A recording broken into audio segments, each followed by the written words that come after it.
ఒడిశాలోని కోలాపూర్ జిల్లా జమ్మగూడకు చెందిన నలుగురు వ్యక్తులు 200 కేజీల గంజాయితో విశాఖ టాస్క్ ఫోర్స్ పోలీసులకు చిక్కారు. బోయిపాలెం వద్ద ఉన్న వీరిని పోలీసులు పక్కా సమాచారంతో అదుపులోకి తీసుకున్నారు. గంజాయిని తీసుకువచ్చేందుకు ఉపయోగించిన బొలెరో వాహనంతో పాటు ఒక బైక్, మొబైల్ ఫోన్లను స్వాధీనం చేసుకున్నట్టు law and order DCP Ajitha Vejendla తెలిపారు. అందరూ విశాఖ ఏజెన్సీ నుంచి గంజాయిని ఇతర ప్రాంతాలకు తరలిస్తూ పట్టుబడుతుంటే వీరు మాత్రం ఒరిస్సాలో పండించే గంజాయిని విశాఖకు తీసుకువచ్చి విక్రయించే క్రమంలో పోలీసులకు పట్టుబడడం విశేషం. Good afternoon everyone. So Anandapuram police station లిమిట్స్లో బోయపాలెం జంక్షన్ దగ్గర మనం గాంజా సీజర్ జరిగింది. సో దాని గురించి చెప్పడానికని ఈరోజు ప్రెస్ మీట్ పిలవడం జరిగింది. ఈరోజు మార్నింగ్ 11:30 ప్రాంతంలో మన టాస్క్ ఫోర్స్ ఇన్స్పెక్టర్ భాస్కర్రావు గారు అండ్ టీమ్ వారి క్రెడిబుల్ ఇన్ఫర్మేషన్ మీద ఒక Bolero vehicle with 3 members in the vehicle and వాళ్ళకి ముందు పైలట్గా ఒక బైక్ అండ్ ఒక మెంబర్, మొత్తం 4 members రావటం జరిగింది. అక్కడికి బోయపాలెం జంక్షన్ దగ్గర వాళ్ళని ఇంటర్సెప్ట్ చేసి మన local Anandapuram inspector Vasunaidu and team వీళ్ళందరూ కలిసి వాళ్ళని అక్కడ అప్రహెండ్ చేయడం జరిగింది. అక్కడ బొలెరో వెహికల్లో రైస్ హస్క్లో తో పాటు ఈ 5 kg గాంజా ప్యాకెట్స్, మొత్తం 40 ప్యాకెట్స్ దొరికినాయి మనకి. సో మొత్తం 200 kgs విలువ కలిగిన గాంజాని మనం ఇచ్చేసాము, సీజర్ చేయడం జరిగింది. అండ్ మొత్తం 4 అక్యూజ్డ్ ఉన్నారు.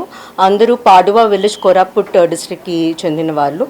అందరూ మనం అప్రహెండ్ చేయడం జరిగింది. అండ్ దీనికి forward linkages and backward linkages ఇప్పుడు ఎస్టాబ్లిష్ చేయడం జరుగుతుంది. ఫర్దర్ ఇన్వెస్టిగేషన్ కొనసాగుతుంది.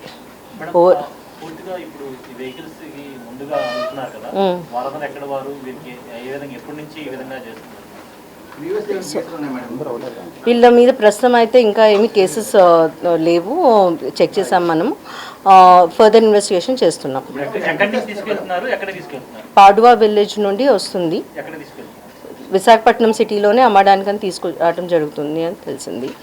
అది ఇక్కడ ఫర్దర్ ఇన్వెస్టిగేషన్ చేస్తున్నాము. ఎక్కడైనా ట్రాన్స్పోర్ట్ చేస్తున్నారా, ట్రాన్సిట్ పాయింట్ అది ఆర్ ఇక్కడే అమ్ముతున్నారా అనేది ఇన్వెస్టిగేట్ చేస్తాం.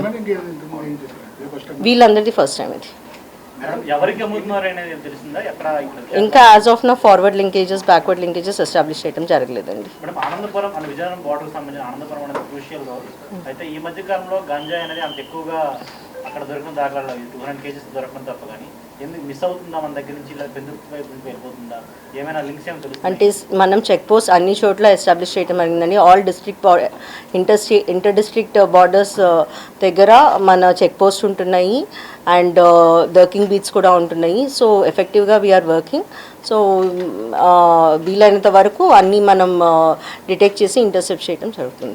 ఎవరైతే అక్యూజ్డ్స్ ఉన్నారో వాళ్ళు పండించి తీసుకెళ్తున్నారా లేదా పండించిన వాళ్ళ దగ్గర కొన్ని తీసుకుని వెళ్తున్నారా, ఎలా ఏమైనా తెలిసిందా? అంటే జనరిక్గా చెప్పలేమండి. ఒక్కొక్క కేసులో మనం బ్యాక్వర్డ్ లింకేజ్ ఎస్టాబ్లిష్ చేసిన దాన్ని బట్టి ఉంటుంది. బట్ మోస్ట్లీ వీళ్ళందరూ ఓన్లీ ట్రాన్స్పోర్ట్ పర్సన్స్ ఉంటారు.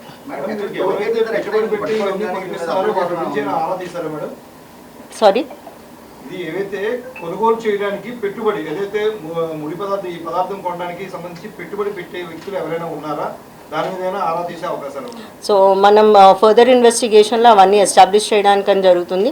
మన సిపి సార్ గారి ఆదేశాల మేరకు ఆల్ ఎన్డీపీఎస్ కేసెస్లో ఆ కేసెస్లో కింగ్ పిన్స్ ఎవరు అన్న చూడడానికి ట్రై చేస్తున్నాము. ఫైనాన్షియల్ ఇన్వెస్టిగేషన్ కూడా చేయడానికి చూస్తున్నాము. సో ఫర్దర్ ఇన్వెస్టిగేషన్లో అవన్నీ ఎస్టాబ్లిష్ చేయడం జరుగుతుంది.